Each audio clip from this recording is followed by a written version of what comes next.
WWE SummerSlam 2010 pay-per-view review. The pay-per-view just went off the air. As far as this SummerSlam, what I got to say about it, it was pretty uneventful. It wasn't that good of a SummerSlam, but the way the card looked on paper going into the pay-per-view, you shouldn't have really been expecting much from it other than the 7-on-7 match, which I would say match-wise, that was probably the only good match on here. And there were a few moments on the pay-per-view you could say that were kind of enjoyable. But definitely this is one of the worst SummerSlams I've seen in a long time. Definitely not worth going out your way to purchase the pay-per-view. I would say stay clear from it. If you check the pay-per-view out, check it mainly out for the 7-on-7 match, and that's really the only thing to see. Now, Taker did return, but his return was probably almost as bad as RVD's debut in TNA when Sting just kept on battering him and hitting him with a baseball bat. Because Undertaker, he came there and just got, destroyed by Kane on his return. Just made it, a very poor return right there from Undertaker, and WWE just booked that terrible. I know they want to do Kane and Undertaker and have that feud, but they could have handled it better than what they did. Now, the first matchup was Dolph Ziggler versus Kofi Kingston for the Intercontinental Championship. We saw some good back and forth action. It was going on to be a pretty good match. The match ends in a no contest due to the Nexus coming out there, interfering in the match. They throw Dolph Ziggler outside the ring. Then all 7 of them are surrounding Kofi Kingston. They beat down Kofi Kingston. And then Wade Barrett gets on the mic. Just a typical promo building up and hyping up the match later on, the 7-on-7 elimination match, saying that Team WWE, we're coming against you. We're going to go out there and we're going to completely destroy you. Just that typical promo from him. Now, since the match ended in no contest, it's kind of like, should I give it a rating or should I not? But it was probably given at least 8 or 10 minutes before there was interference, before it was ruled a no contest. So just in that, the match was going on pretty good with Kofi Kingston and Dolph Ziggler. And from the action you saw, it was at least, something pretty decent. I would have preferred the show not to start off with a no contest, but it at least made sense, because it made sense in a way where you were saying that this, given the fans that were tuning into this pay-per-view, saying that, whoa, this main event later on is something really big, since they started off the pay-per-view with the interference from the Nexus, interfering in the first match on the pay-per-view. So, match, I'll probably give it 2 stars, even with the no contest, because it was actually pretty entertaining stuff you saw from Kofi Kingston and Dolph Ziggler before the interference, and the match ended in no contest. If it wasn't no contest, it probably would have been a pretty entertaining opener, but that kind of hurt it right there. Then the next matchup was Alicia Fox versus Melina for the Divas Championship. Just a typical Divas match, nothing too special in here. Melina picks up the victory and is the new Divas Champion. Then after the match, you see Lay Cool come out there, and they're trying to act like they're congratulating Melina for winning it. Then they attack Melina. Then they attack Melina, and that was the whole end of that. Which this whole thing with Lay Cool coming out there, Melina then attacking them, just didn't make really any sense. Like, is this going to actually lead to something? Because the only thing I can see this leading to is maybe a unification with the women's championships, which they've kind of teased before from time to time. But are they actually going to have this lead to something, or is this just a pointless thing just to, stretch out the pay-per-view and, have something, cut time on the pay-per-view with this whole Lay Cool coming out there at this point? Match-wise for a Divas match, I'll give it, 1.5 stars. Next matchup was the Shredded Society versus Big Show in a 3-on-1 handicap match. This match wasn't expecting much from it, and pretty much was what I was expecting. Not much of anything. The end of the match comes when CM Punk, he's going up the ramp, pretty much deserting his members, Luke Gallows and Joey Mercury. Big Show chokeslams Joey Mercury on top of Luke Gallows, then picks up the victory. So Big Show wins the 3-on-1 handicap match. So you're probably going to see a little, after this, a little friction and slowly the breakup of the Shredded Society since they started it right here. Match, I give it 1.5 stars. So far, you're like seeing what the pay-per-view was like so far. Nothing, that was pretty much right there. Next part they did was Miz coming out there in the ring, cutting a promo. He was saying, he's one of the greatest wrestlers in the company, saying he's the best there is, best there was, and stuff like this, and saying that all the members on Team WWE have been trying to get him to be the 7th member on the team since the Nexus took out Great Khali and there was a spot left, and he said he would accept that. That leads to something later on. I'll explain that, which was probably one of the best moments on this pay-per-view was what happened later on, where you'll see what happens then. Most people already know, but I'll give my thoughts on that when it gets towards the 7-on-7 match. This promo by The Miz, it was pretty good, I would say, but it kind of dragged on, I would say. And that was pretty much the first hour of the pay-per-view. So the first hour of a pay-per-view is pretty much uneventful, nothing special. Pretty much stuff you would say was TV quality at best. Nothing really good at all. This is supposed to be a pay-per-view the WWE's trying to say you should go out your way and spend $45 with. Then the next matchup was Sheamus versus Randy Orton for the WWE Championship.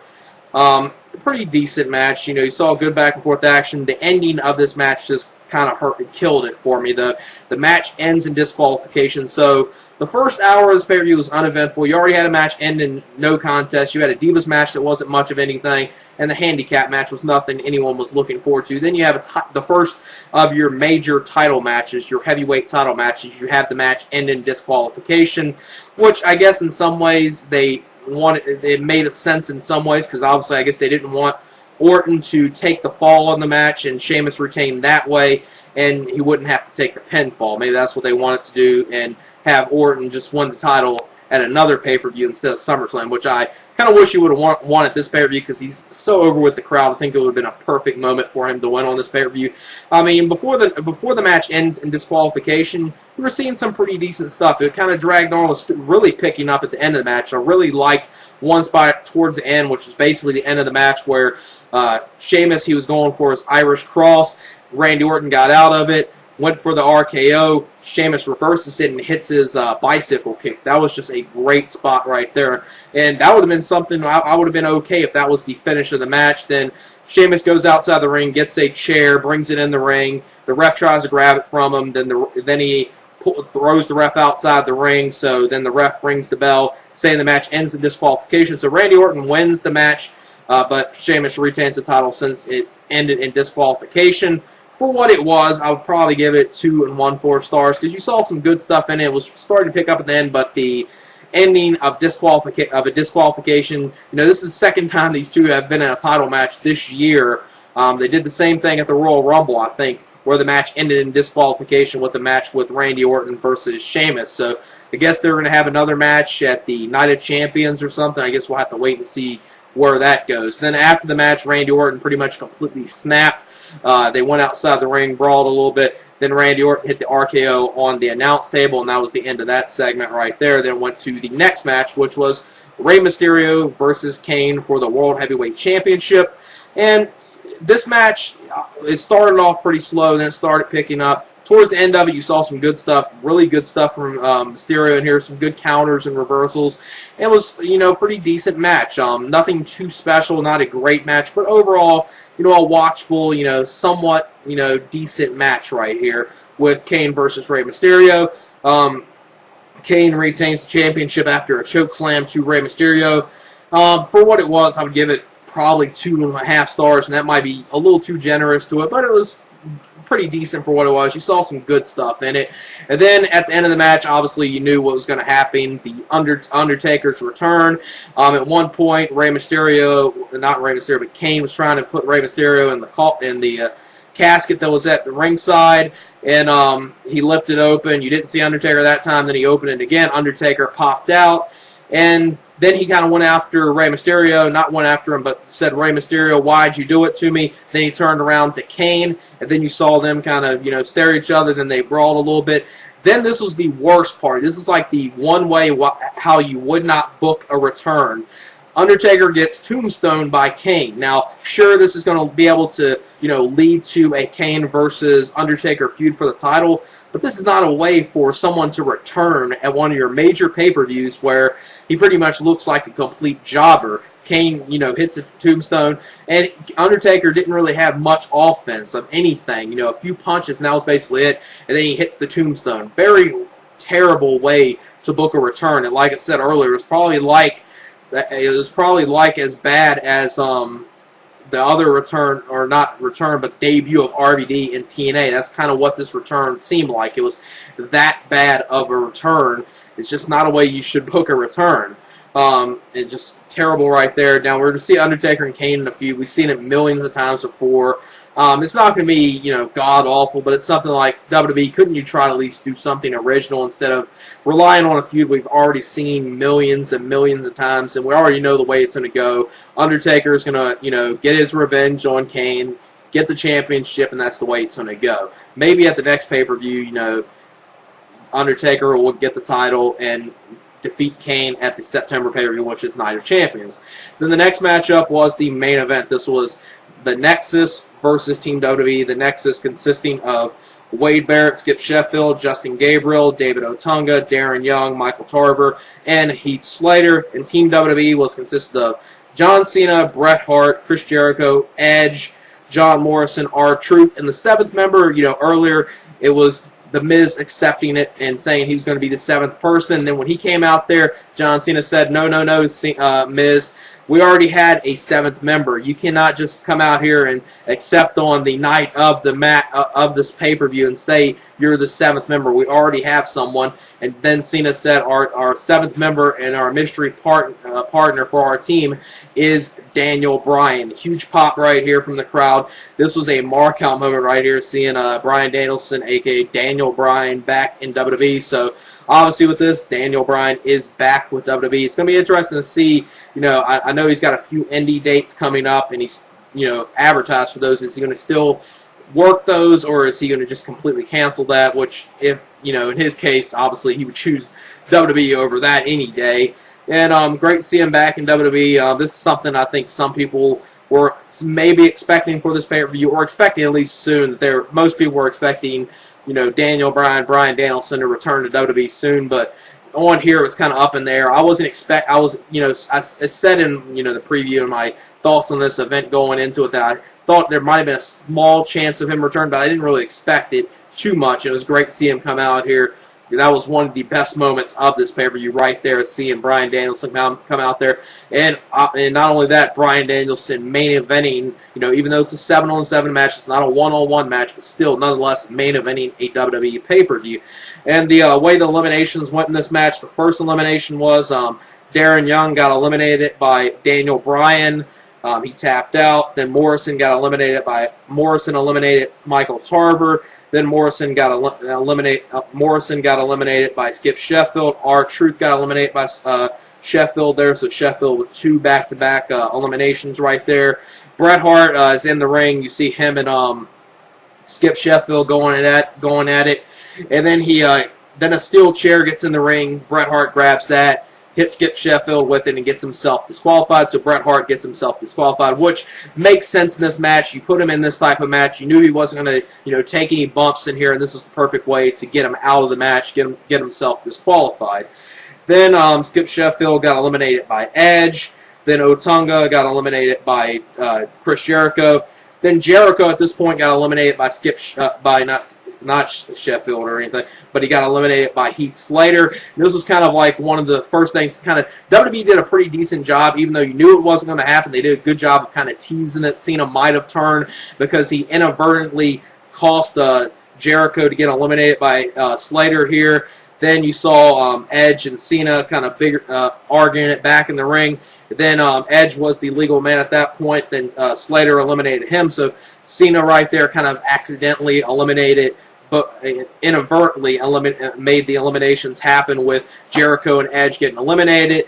Then not that long after that, you saw Cena get pulled outside the ring. You saw Edge and Jericho attack him. Edge hits him with a spear. Then Cena's pretty much beaten up right there. Then he gets in the ring.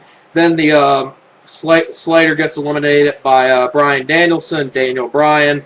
Then the next elimination comes where Bryan Danielson gets eliminated by Wade Barrett. But before that, you saw The Miz come out there, hit Bryan Danielson in the back with his Money in the Bank briefcase. So The Miz kind of causes Bryan Danielson to get eliminated here in this match. So you didn't see any turns in here. I mean, other than, The Miz maybe coming out there, if you call that a turn, or, Edge spearing Cena because, Edge and Jericho thought that Cena costed them to get eliminated in this match. And this made sense, you know, with the whole thing with the Miz and Bryan Danielson, Daniel Bryan story. It made sense, Miz coming out here costing him this. And not only that, you know, with this match, Miz said he was going to offer himself to be the 7th member. Then Cena said, no, we already had that covered. Bryan Danielson, Daniel Bryan was our 7th member. So it made sense him coming out there, you know, pretty good booking right there, I would say.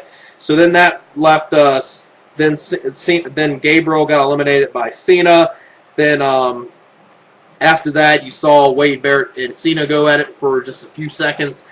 Cena gets him in the STFU. Wade Barrett taps out. So Cena goes over for Team WWE. Really no surprise. They did a good job of teasing that he possibly could have turned, but you knew it wasn't going to happen.